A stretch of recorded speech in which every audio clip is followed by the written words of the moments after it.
ሰላም ጤና ይስጥልኝ የተወደዳችሁ የሰረዳ ሚዲያ አድማጭ ተከታታዮቻችን ለዛሬ ዕለት ሐሙስ ሐምሌ 2 2018 ዓ.ም ያዘጋጀናቸው አዳዲስ ትኩስና ወቅታዊ ሀገራዊና ዓለም አቀፋዊ የዜና መረጃዎቻችን እንዲሁም የህወሓቱ የጦር ጀነራል ማሾ በየነ የሰሜን እዝ ጥቃት በተመለከተ ይፋ ያደረጉትን ሰበር መረጃ ይዘንላችሁ ቀርበናል። እስከ መረጃዎቻችን ፍጻሜ አብራችሁን እንድትቆዩ ከወዲሁ በታላቅ አክብሮት ጋብዛለሁ። አብራችሁን ቆዩ።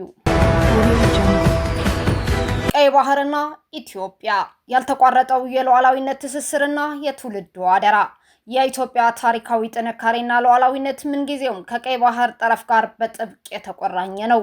ከጥንቱ የአክሱም ስልጣኔ እስከ ዘመናዊው የታሪክ ምዕራፍ ድረስ ኢትዮጵያ በቀይ ባህር ላይ ጉልህ አሻራ ነበራት። በታላቁ የአዱሊስ ወደብ አማካኝነት የህንድ ውቅያኖስንና የሜዲትራኒያንን የንግድ መስመሮች በመቆጣጠር የራሷን ሳንቲም በማተምና ጠንካራ የባህር ኃይል በማሰማራት ከታላላቅ የዓለም ሀያላን ተርታ ተሰልፋ እንደነበር ታሪክ የማይክደው ሀቅ ነው። ቀዳማዊ አጼ አምደጽዮንና አጼ ዘርዓ ያዕቆብን የመሳሰሉ ነገስታት የቀይ ባህርን ጠረፍና የዘይላን የንግድ ኮሪደር ለመጠበቅ ከፍተኛ መዋቅሮችን ዘርግተው ነበር። በዘመናዊቷ ኢትዮጵያም ቢሆን በቀዳማዊ አጼ ኃይለ ሥላሴ ዘመን የተመሰረተው የባህር ኃይል በቀይ ባህር አካባቢ ያለውን የጸጥታ ሚዛን ለመጠበቅ ሙሉ አቅም ነበረው። ታሪካዊ አሻጥሮችና ኢትዮጵያን ከባህር የማራቅ ሴራ፣ ይህ የተፈጥሮና የታሪክ ባለቤትነት ግን በውጭ ኃይሎች ሴራ በተደጋጋሚ ሲደናቀፍ ቆይቷል። እንደ አውሮፓውያን አቆጣጠር ሰኔ 3 ቀን 1884 በእንግሊዝ መንግስትና በአጼ ዮሐንስ አራተኛ መካከል የተፈረመው የህይወት ውል ለዚህ ሴራ ዋነኛ ማሳያ ነው። በአጼ ዮሐንስ የምትመራው ኢትዮጵያ በሱዳን የተከበቡ የግብጽ ወታደሮችን በሰላም ለማስወጣት ቃሏን ብትጠብቅም እንግሊዝ ግን ምጽዋን ለጣሊያኖች አሳልፋ ሰጠች። በሌላ በኩል ደግሞ የሱዳን መሐዲስቶችን በማነሳሳት አጼ ዮሐንስ አራተኛ በመተማ በኩል በሁለት ግንባር እንዲወጠሩ የጂኦፖለቲካ ሴራ ተጠነሰሰ። በ1928 ዓ.ም ፋሺስት ጣሊያን ሀገራችንን ስትወር ጅቡቲን ትቆጣጠር የነበረችው ፈረንሳይ ኢትዮጵያ በህጋዊ መንገድ የገዛቻቸው የጦር መሳሪያዎችን ወደ መሃል ሀገር እንዳይገቡ ማገዷ አይዘነጋም። ይህ ከረጅም ጊዜ ጀምሮ ሲቀነባበር የኖረው ሴራ የኢትዮጵያ ከቀይ ባህር መራቅ ለደህንነቷ ምን ያህል አደገኛ እንደሆነ በግልጽ ያሳየ ነበር። የምጽዋ ሰቆቃና የትውልዱ የደም መስዋዕትነት የኢትዮጵያ ልጆች የባህር በራቸውን ለማስጠበቅ የከፈሉት የደም ዋጋ መቼም አይረሳም። የካቲት 1982 ዓ.ም በምጽዋ ወደብ የተካሄደው ውጊያ በታሪካችን እጅግ ከፍተኛ መስዋዕትነት ከተከፈለባቸው አውደ ውጊያዎች አንዱ ነው። ለ10 ቀናት ያለማቋረጥ በተካሄደው መራራ ፍልሚያ ከ9000 በላይ የኢትዮጵያ ወታደሮች ተሰውተዋል። የስድስተኛ ነበልባል ክፍለ ጦር ዋና አዛዥ ብርጋዴር ጀነራል ተሾመ ተሰማና የሶስተኛ ሜካናይዝድ ክፍለ ጦር ምክትል አዛዥ ኮሎኔል በላይ አስጨናቂ በጠላት እጅ መማረክ የኢትዮጵያን ባንዲራ ለብሰው ህይወታቸው የሰጡበት ቆራጥ ውሳኔ የዚህ እውነት የዘላለም ህያው ምስክር ነው። የዛሬው ትውልድ መብቱን ሲጠይቅ ያን አጥንቱን የዘራበትንና ደሙን ያፈሰሰበትን ታሪክ እያስታወሰ ነው። የኢትዮጵያ ጥያቄ ከቀጠናዊ ሰላም እስከ ዓለም አቀፍ ትስስር ዛሬ የኢትዮጵያ የባህር በር ጥያቄ የታሪክ ብቻ ሳይሆን የነባራዊ እውነታና የህልውና ጥያቄ ሆኖ ብቅ ብሏል። ከ130 ሚሊዮን በላይ ህዝብ ያላት በፍጥነት እያደገች ያለችና የብሪክስ አባል የሆነች ሀገር ወደብ አልባ ሆና መቆየቷ ለራሷ ብቻ ሳይሆን ለዓለም አቀፉ የንግድ ሰንሰለትም ማነቆ ነው።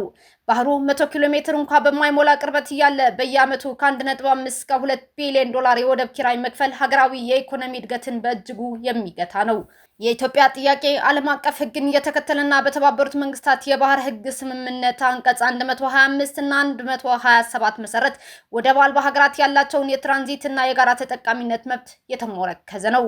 ቀይ ባህር የዓለም አቀፍ ሽብርተኝነትና የውጭ ሀገራት የጦር ሰፈር መናኸሪያ በሆነበት በዚህ ዘመን ጠንካራ አቅም ያላት ኢትዮጵያ በቀይ ባህር ላይ ንቁ ተሳትፎ ቢኖራት ቀጠናዊ ሰላም ይበልጥ አስተማማኝ ይሆናል። በመሆኑም ይህ የመልክዓ ምድር እስር ቤት ሊሰበር የሚገባው አሁን ነው። ይህ ጉዳይ የመንግስት ብቻ ሳይሆን የእያንዳንዱ ዜጋ የህልውና ጥያቄ ነው። የአሁኑ ትውልድ ይህንንና መሰል ታሪካዊ እውነታዎችን በጥልቀት በማንበብ ተቋማዊ በሆኑ ጥናቶች በመታገዝና ዲጂታል አውታሮችን በመጠቀም ለዓለም አቀፉ ማህበረሰብ ድምፁን በምክንያታዊነት ሊያሰማ ይገባል። ሁሉም ዜጋ በማህበራዊ ሚዲያ ላይ የኢትዮጵያን ትክክለኛ የባህር በርና የጋራ ተጠቃሚነት ጥያቄ በተለያዩ ዓለም አቀፍ ቋንቋዎች በማስረዳት የዲጂታል ዲፕሎማሲ ድርሻውን መወጣት አለበት። የባህር በር ጥያቄ የብሔራዊ ደህንነትና የኢኮኖሚ ትንሳኤያችን ቁልፍ መሆኑን ተረድተን ከልዩነቶቻችን በላይ ለሀገር ጥቅምና ለጋራ ብልጽግና በአንድ ድምጽ መቆም ወሳኝ ጉዳይ ነው። መጻኢው ጊዜ የፍትሃዊነትና የቀጠናዊ ትስስር መድረክ እንዲሆን የሀገራችንን ሉዓላዊነት መብት ለማስከበር በጋራ መስራት ጊዜ የማይሰጠው ሀገራዊ ጥሪ ነው። ህወሓት የሰሜን እዝን አስቀድሞ በመምታት ጦርነት መጀመሩን የጦር ጀነራሉ ሜጀር ጀነራል ማሾ በየነ አመኑ።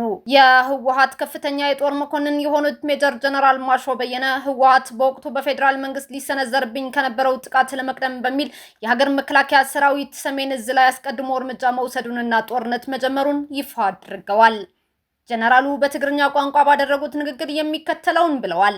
ገዳያችን ሊሆን የሚችለውን ሰሜን እዝ ሳይቀድምህና ሳይደፈጥጥህ አስቀድሞ መምታት አማራጭ አልነበረውም። ሰሜን እዝ የተመታው በውስን ሚሊሻና ልዩ ኃይል ነው ሲሉ በይፋ ወንጀላቸውና ክህደታቸውን አምነዋል።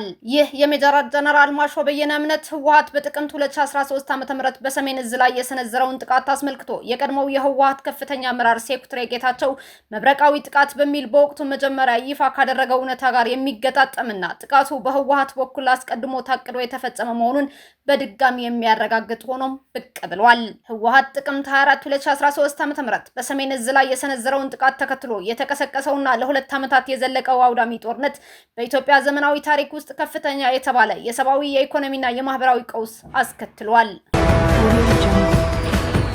በትግራይ ክልል የተፈጠረውን አስተዳደራዊ መፈንቅለ መንግስት ተከትሎ ህወሓት ከነጋዴዎች የጦርነት ማስኬጃ ግብር ለመሰብሰብ እየተንቀሳቀሰ መሆኑ ተጋለጠ። የፕሪቶሪያውን የሰላም ስምምነትና በፌዴራል መንግስቱ እውቅና የተሰጠውን የሌተናል ጀነራል ታደሰ ወረደ ጊዜያዊ አስተዳደር ወደ ጎን በመተው የ2012 ዓ.ም የቅድመ ጦርነት ምክር ቤትን በባዶ መደበኛ መዋቅር መልሶ ያቋቋመው የህወሓት ቡድን በትግራይ ነጋዴዎች ላይ ከባድ የግብር ጫና ለመጣል እየተንቀሳቀሰ መሆኑ ታውቋል። የቀድሞ ህወሓት ምክትል ሊቀመንበርና በቅርቡ በዚሁ ህገወጥ ህወሓት በኩል የክልሉ ምክትል ፕሬዝዳንት ተደርገው የተሾሙት አቶ አማኑኤል አሰፋ ነጋዴዎችን ለዚሁ ዓላማ ለማስገደድ ከፍተኛ ቅስቀሳና ጫና እያደረጉ መሆኑ ተሰምቷል። አቶ አማኑኤል በንግግራቸው ዛሬ የሚከፈለው ግብር የትግራይ ህዝብ ደም ነው፣ ዛሬ የሚከፈለው ግብር የትግራይ ህዝብን ለማዳን የሚከፈል ደም ነው በማለት ግብር አለመክፈል የህዝብን ህልውና አደጋ ላይ መጣል እንደሆነ በመግለጽ ነጋዴዎችን እያስገደዱ ይገኛሉ። ሆኖም ይህ የገንዘብ ማሰባሰብ ዘመቻ ቡድኑ ለጀመረው አዲስ ወታደራዊ ዝግጅትና የጦርነት ቅስቀሳ ማገዶ የሚሆን መሆኑን የፖለቲካ ታዛቢዎች ይገልጻሉ። በሌላ በኩል ይህ በፌዴራል መንግስቱ እውቅና ያልተሰጠውና ከህገ መንግስቱ ውጭ የተመሰረተው የህገ ወጡ ህወሓት ትይዩ አስተዳደር በክልሉ ውስጥ ከፍተኛ የገንዘብ እጥረት እንደገጠመውና የደሞዝ መክፈያ እንኳን ማጣቱ አቶ አማኑኤል አሰፋ ራሳቸው በይፋ በማልቀስ ጀምረውታል።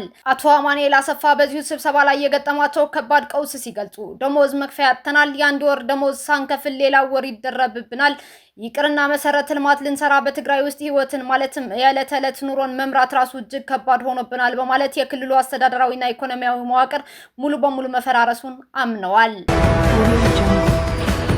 ኢትዮጵያ ወደ ዓለም አቀፍ የንግድ ድርጅት ለመቀላቀል የሚያስችላትን ስምምነት ከታይላንድ ጋር ተፈራረመች። ኢትዮጵያ የዓለም አቀፍ የንግድ ድርጅት አባል ለመሆን በምታደርገው ጥረት ውስጥ ትልቅ ምዕራፍ ሊባል የሚችል የሁለትዮሽ የገበያ ተደራሽነት ፕሮቶኮል ማለትም በእንግሊዝኛ አቻ ቃሉ ባይላተራል ማርኬት አክሰስ ፕሮቶኮል ከታይላንድ ጋር በጄኔቫ በሚገኘው የድርጅቱ ዋና መስሪያ ቤት ተፈራርማለች።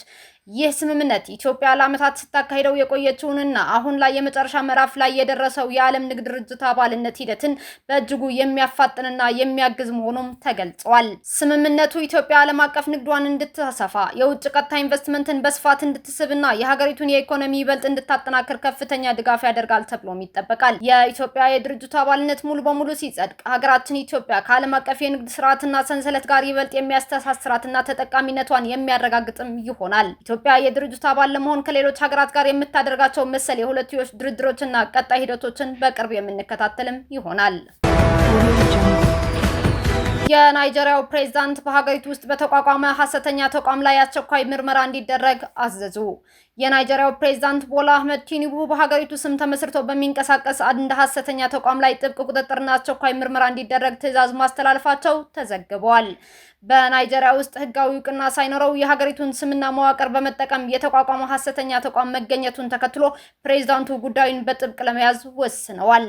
ፕሬዝዳንት ቦላ ቲኑቡ ጉዳዩን የሚያጣራው አካል የተቋሙን ዝርዝር የደህንነት ህግ ጥሰት መርምሮ በ30 ቀናት ውስጥ ሙሉ የሪፖርት ግኝቱን እንዲያቀርብላቸው ጥብቅ ትዕዛዝም ሰጥተዋል። ይህ እርምጃ በሀገሪቱ ውስጥ የሚስተዋሉ የሐሰተኛ ተቋማትና የህግ ጥሰቶችን ለመግታት እንዲሁም የሀገሪቱን ተአማኒነት ለመጠበቅ የተወሰደ መሆኑም ተገልጿል። እስካሁን አብራችሁን ከኛ ጋር ስለነበራችሁ እያመሰገንኩኝ በሌሎች መረጃዎች እስክንመለስ እንደተለመደው የሶለዳ ሚዲያ ቤተሰብ በመሆን ላይክ፣ ሼር፣ ሰብስክራይብ ማድረጋችሁን አትርሱ። አዳዲስ ትኩስና ወቅታዊ መረጃዎቻችን በቶሎ እንዲደርሷችሁ የደወል ምልክቷን ይጫኑ። ስኬት፣ ድልና ሰላም ለኢትዮጵያውያን። ሶለዳ ሚዲያ